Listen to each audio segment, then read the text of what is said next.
Paano kung ang kalsadang inaasahan nating madadaan ng ligtas? Magiging sanhi pala ng kapahamakan. Habang binabaybay ng truck na ito ang isang kalsada sa Valenzuela, biglang tumagilid at bumaklas mula sa truck ang isang shipping container. Noong mga sandaling yon, isang pamilya na sakay ng isang motorsiklo ang nasa gilid ng truck. Makaligtas kaya sila sa insidente? Ito, ano mo bang iintayin ito? May mamatay? Yung ayun nga po ano po ba inaantay nila yung may madisgrasya rito para saka lang nila aayusin dahil may nadisgrasya na. Sa isa pang video, isang motorcycle rider ang naaksidente at pumailalim sa umaandar na pampasaherong bus. Ang dahilan ng aksidente, ang pagdaan niya sa butas na bahagi ng kalsada. Marami siyang pangarap na sana matutupad. Kaso dahil sa lubak-lubak sa mga kalsadang sira-sira, nawala yung buhay ng anak ko. Minsan ang inamin ng ilang opisyal ng Department of Public Works and Highways o DPWH na ang ilang kalsada sa bansa, mga substandard o mababa ang kalidad. Nakakasigurado po ako na lahat po ng proyekto sa Bulacan First substandard po. Bryce, sinasabi mo lahat ng proyekto ninyo substandard? Meron pong mga flood control structures, meron pong mga building, meron pong mga kalsada. Lahat yan substandard. Opo, hindi po tumatama sa plano na nakadesign talaga para dito. Noong 2024, nakapagtala ang Highway Patrol Group ng PNP ng mahigit 31,000 na vehicular accident. Sa bilang na yan, 725 ang sinasabing ang dahilan ay dahil sa masamang kondisyon ng kalsada. Sino ang may pananagutan sa mga pagkakataong buhay ang nagiging kapalit ng mga aksidenteng dulot ng mga palpak at lubak-lubak na kalsada sa bansa?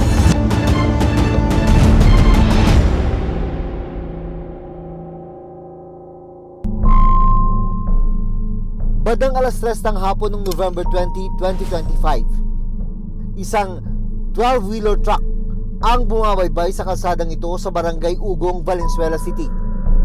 Ilang saglit pa, biglang tumagilid at bumaklas mula sa truck ang shipping container na sakay nito. Sa gilid ng truck, makikita ang isang motorsiklo na may sakay na 3 pasahero kabilang ang isang bata. Sa pagbagsak ng shipping container,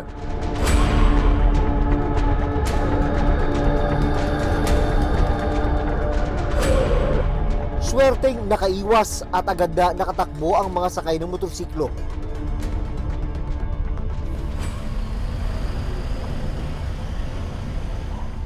Natuntun ng reporter's notebook ang driver ng motorsiklo, si Marlon Caballero. Kwento niya, angkas niya noon sa motor ang kanyang mag-ina nang tumagilid ang shipping container. Kung didiretsuin ko kasi Mindanao Avenue, mapapalayo kami ng asawa at anak ko. Yang ginawa ko, sumorkat na lang ako dito, along papunta rito sa may Mapulang Lupa. Ngayon, nung papasok na ako doon, na-corner ako ng container van. Naunang pumasok kasi yung container van, tapos ako pumunta ako dito sa may gilid niya, sa may gilid. Nakain kasi lahat ng container van yung linya. Kaya nung napagilid ako, huminto na ako, pinauna ko na yung container van. Para kay Marlon, ang malalim na lubak sa kalsada ang naging dahilan ng pagtagilid ng truck. Lumupog yung kabila niyang gulong, nahulog dun sa lubak. Umabante ulit yung truck, gumalaw, dumire-diretso na ng ganyan. Kaya sabi ko, mahal, takbo. Kaya ang inisip ko agad, itinumba ko na yung motor para makatalon yung asawa ko kasi mataas to eh. Tapos yung anak ko, yun agad yung binitbit ko. Tapos nakatakbo na kami sa gilid. Ang pinakamalaki talagang problema doon, yung kalsada. Kasi kung pagmamasdan natin sa CCTV, sa pagkakakuha, yung pagkahulog talaga ng gulong na yun, halos isang gulong yung lubog na yun, halos 3/4 ng gulong ang kinain eh. Kasi usual naman talaga yung pagkatagilid ng container van, hindi naman talagang mabilis yun. Kaya nung pagtumba ko ng motor, nung pagbagsak ng container van, halos gabuhok na lang yung dikit, halos dikit na talaga eh. Sa motor? Sa motor, konting-konti na lang talaga sa pool na. Nakausap pa raw ni Marlon ang driver ng truck pagkatapos ng insidente. Nung nanghingi ng pasensya, sabi ko, Sir, wala namang problema sa akin yan kasi pares-pares ka ako tayo nagtatrabaho. Pasalamat ka ako tayo kasi kahit papano, wala ka kinaperwisyo. Kasi ang material ka ako na bagay, ang motor ka ako na yan. Kung nadaganan nyo talaga ka ako yan, babayaran nyo ako talaga. Tama. Kaya iyang kako, mababalik. Paano naman kako yung buhay ng pamilya ko? Kung yung mag-ina ko, kung yung kako nadaganan, may babalik pa kako yung buhay ng anak ko. Matapos ang insidente, matinding trauma raw ang naiwan kay Marlon. Pagkatapos nung nangyari na yun, araw-araw ka lumalabas. Araw-araw ka nagmumotor. Ano yung nararamdaman mo pag nasa kalsada ka na naman? Pag nakakita talaga ako ng truck, kahit container van ngayon, halos ayaw ko nang dumikit. Pag tumatakbo sila, akala mo lagi nasa isip mo na babagsak na eh. Hanggang pag uwi po dito sa bahay, naninervous ako, wala. Nanginginig yung mga buong katawan ko. Sa kinabukasan, sunod na araw, halos ilang araw po akong hindi nakapasok kasi naisip po pa ngayon yung nangyari po sa amin. 10 araw na yung lumipas. Grabe pa rin yung napaka-emosyonal mo pa rin hanggang ngayon. Kasi po, hindi po talaga nawawala sa isip ko eh. Yung bata, kumusta? Ano po, ano din siya, pero mas, kung kami dalawa mo tatanungin, mas ako ang nasa takot. Siya po wala lang, parang naano lang siya, parang baliwala lang sa anak ko. Kasi nga di naman niya talaga na, tinanong ko siya, Nak, natakot ka? Hindi mama, sa'yo nga ako natakot kasi iyak ka ng iyak eh. Malaki pa rin ang pasasalamat ni Marlon na nakaligtas sa bingit ng kamatayan ng kanyang pamilya.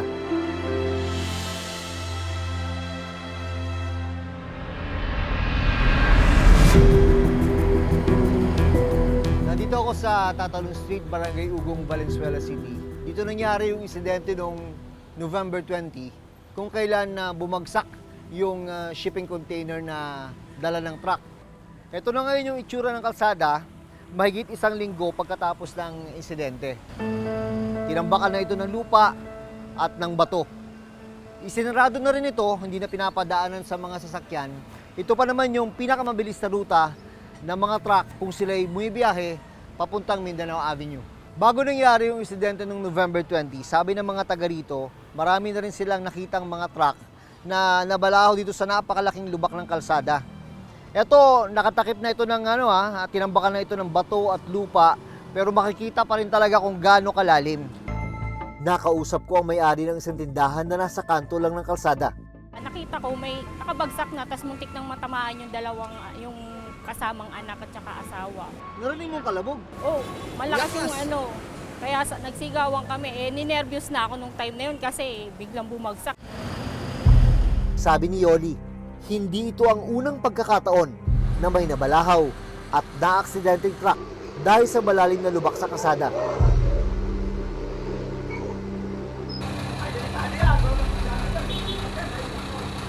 Lagi ba nasisira yan? Ngayong taon lang po ito nasira. Kasi nga po ang dumadaan mga container na talagang malalaki, tas yung may mga bakal na talaga. Siyempre, umuulan, lalong nakakaskas nila. Yung mga ganyan ang dumadaan na nakakaskas nila hanggang sa lumawak na yung sira ng kalsada dito. Lumawak at lumalim. Opo, hanggang tuhod na yan kahapon eh. Ito? Opo, tinambakan lang nila yan kahapon eh, hanggang dito. Ito, ano mo bang iintayin? Ito may mamatay. Yung ayun nga po ano po ba inaantay nila, yung may madisgrasya rito para saka lang nila aayusin dahil may nadisgrasya na. Yun naman po laging sinasabi sa kanila eh. Pag nakikita mong ganyan na may kalsadang sinasabing hindi maayos dahil kulang sa pondo, ikaw ba, anong pakiramdam mo bilang isang nagbabayad din ng buwis? Ang tanong ko din, asa na yung budget? Asa na yung pondo na sinasabi nila? Pinuntahan din namin ang tanggapan ng Barangay Ugong na nakakasakop sa lugar. At isa rin sa mga nagresponde sa insidente. Ang naabutan na namin doon, nakabagsak na talaga sa kalsada. Doon mismo doon sa malapit kung saan may malalim na lubak. Tinanong din namin kung gaano nakatagal na sira ang kalsada at kung bakit hindi ito naaayos. Matagal na eh. Siyempre ma'am, sa araw-araw na dinadaanan ng mga natin, mga truck, mga sasakyan. Sa bigat ng mga dala nila, lulubog at lulubog talaga ang kalsada. Masisira eh. Mayroon na siguro project yan na hindi lang namin alam kung kung gagawin talaga ng natin. Lungsod. Para kunin ang palig ng truck driver, hinanap at pinuntahan ng reporter's notebook ang address ng trucking company. Pero nang marating namin ang address sa May Kawayan, Bulacan, wala ang opisina ng trucking company sa nasabing address. Sumunod naman naming pinuntahan ang barangay para kumpirmahin ang address ng kumpanya. Pero ayon sa barangay, ang pagkakaalam ko po, ang laman po ng third floor ng building na yon nung hinahanap nyo is gym lang po. So wala po kaming nabalitaan na may trackings po sa loob nitong building na ito. nalagay man sa alanganin ang buhay ng pamilya ni Marlon. Sa huli, napagdesisyon na nilang hindi na magsampa ng reklamo laban sa driver. Pero may panawagan sila sa pamahalaan. Kailangan pa ba may magbuhis ng buhay para may ayos lang yung kalsada? Siguro naman kahit pa paano may pondo naman yata ang gobyerno sa kalsada, di ba? Para rin naman sa safety ng sa safety ng mga motorista. Pwede natin sisihin ng truck. Kasi aksidente, truck ang nakadagan. Pero ang cause talaga ang kauna-unang may problema, ang kalsada eh. Siguro hintayin nila talagang may matay dyan sa daanan na yun bago sila talaga alerto, mag-aasikaso. Sana po gawa ng aksyon agad. Huwag na po sanang hintayin pa na may mangyari pa po or na tao po dun sa ganung pangyayari. Pero sa ilang pagkakataon, dahil sa lubak at hindi maayos sa kondisyon ng kalsada, buhay ang nagiging kapalit.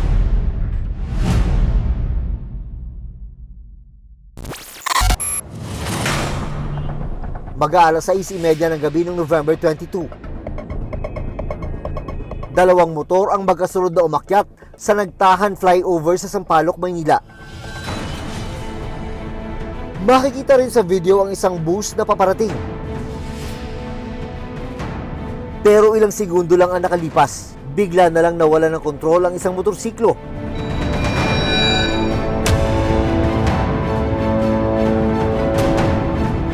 At pumailalim sa nooy paparating na bus. Agad na nai-report sa barangay 411 ang aksidente. Nakita na namin nagtatraffic, biglang sinabi na rin sa amin na meron nga daw nasagasaan doon sa kahabaan nga ng Mabini sa Lacson. Pero nang makarating sila sa lugar, wala na raw buhay ang biktima. Siya ay pumailalim doon sa unang gulong ng bus. Assessment namin kasi on the spot then on the spot siya eh. Nahanap ng reporter's notebook ang pamilya ng biktima sa katabing barangay kung saan nangyari ang insidente. Inabutan pa naming nakaburol ang biktimang si John Wayne Arcangel, 24 na taong gulang. Kwento ng kanyang ina na si Rosemary. Galing daw noon sa Divisoria ang anak na si John Wayne. Punta siya sa Divisoria para bumili ng damit niya for Christmas party nila. Ngayon, pauwi na po siya. Tumakbo po ako doon. Nakita ko po talaga siya. Wala na po talaga siyang buhay. Pangalan si John Wayne sa 3 magkakapatid. Siya raw ang breadwinner ng pamilya. 11 years na po kami nawalay ng tatay niya. Siya na po yung nagbibigay. Pagbayad sa kuryente, tubig. Minsan ang kapatid niya wala ring trabaho pa. Bigyan niyang pang-apply. Sa investigasyon ng Manila City Disaster Risk Reduction and Management Office o MCDRRMO na nagresponde sa insidente, lumalabas ng lubak sa Nagtahan flyover. Ang naging dahilan kaya nawalan ng balanse ang motorsiklo na sinasakyan ni John Wayne bago siya pumailalim sa bus. Parang may iniwasan yung motorsiklo sa base sa kuha ng CCTV. Kaya napailalim siya sa truck at sa kanilang pag-iimbestiga ay may isang pothole po sa bandang unahan kung saan nangyari yung aksidente. Bagay na sinang-ayunan ng barangay na nakakuha ng CCTV video ng aksidente. Habang binabagtas niya tong kahabaan ng Mabini Bridge, na encounter niya yung lubak dito hanggang sa pumailalim siya doon sa bus na siyang sanhin ng kanyang pagkamatay. Ganun na nangyari nun. Tinamaan siya sa dibdib at sa kanyang tiyan. At nung nakita namin, black and blue na siya. Kaya yun ang naging sanhin ng kanyang kamatayan. Sa barangay, ipinakita sa amin ni Rosemary ang naging pinsala sa motorsiklo ni John Wayne. Ito po yung motor ng anak ko. 2 months pa lang po sa kanya itong motor na ito. Kasi pangarap niyo pa talaga ito dahil kaya nagamit sa trabaho. Ito lang po yung naging damage ng motor niya. Sabi ng MCDRRMO, nung una, inaresto ang driver ng bus na nakasagasa sa biktima. Pero pag-amin ni Rosemary, kalaunan, nakipag-areglo sila sa driver ng bus. Naawa rin po ko sa driver eh. Matanda na. Mas pinisisi ko po yung lubak na yun. Kung wala yung lubak na yun, hindi siya madidisgrasya. Kahit ang tao maingat kung may mga sira-sirang kalsada, talaga, disgrasya talaga. Inikutan namin ang lugar na pinangyarihan ng aksidente. Isang linggo bakaraan ng insidente, inabutan naming may aspalto na ang bahagi ng nagtahan flyover. Agad din po ito inaksyonan ng Engineering Department sa North Sector po ng DPWH na nakakasako po ng pagme-maintain ng mga flyover po na to. Masakit para kay Rosemary ang biglang pagkawala ni John Wayne. Mas mahirap pa raw tanggapin na dahil lang sa simpleng lubak sa kalsada, buhay ng kanyang anak ang biglang nawala. Marami siyang pangarap. Marami siyang pangarap na sana matutupad. Kaso, dahil sa lubak-lubak, sa mga kalsadang sira-sira, nawala yung buhay ng anak ko.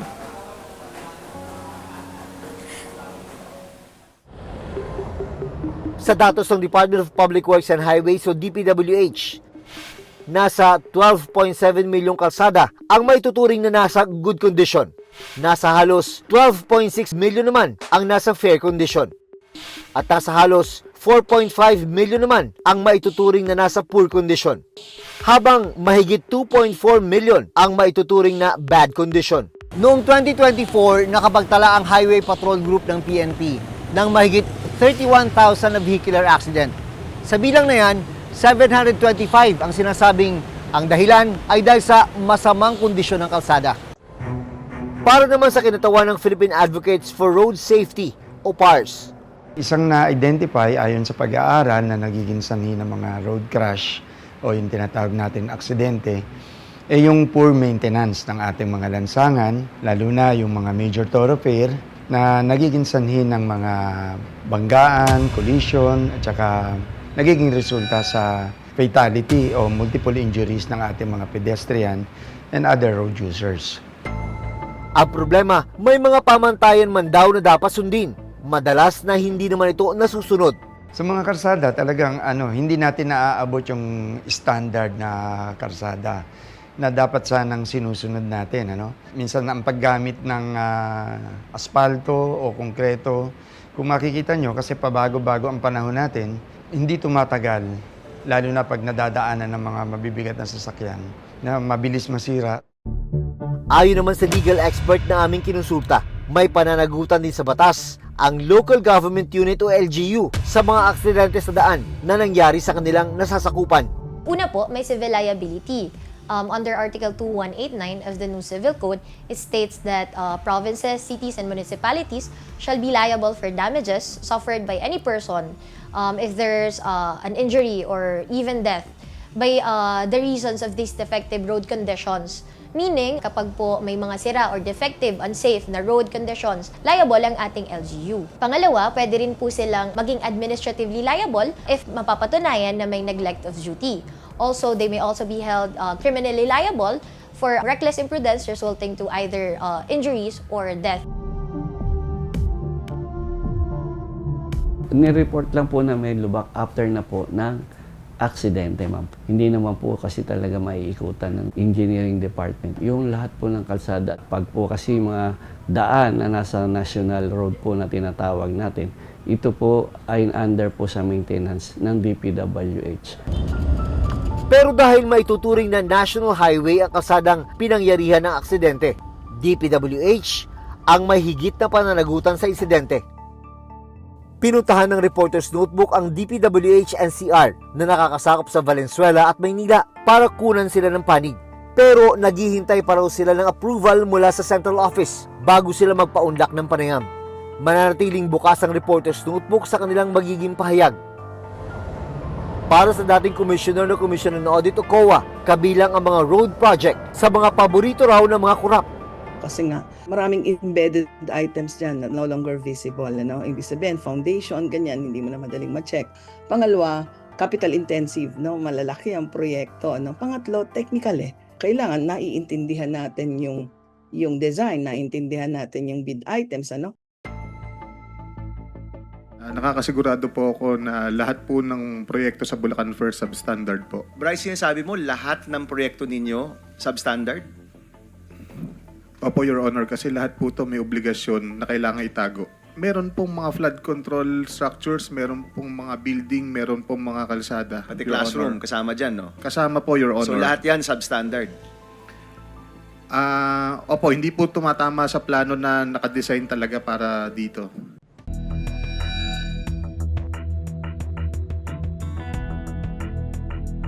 Sa isang pagdinig sa Senado noong September, mismong si former DPWH Assistant District Engineer Bryce Hernandez ang nagsabi, substandard ang lahat ng infrastructure projects sa 1st District ng Bulacan mula 2019 hanggang 2025. Ang tanong, ano nga ba ang modus na ginagawa ng mga tiwali?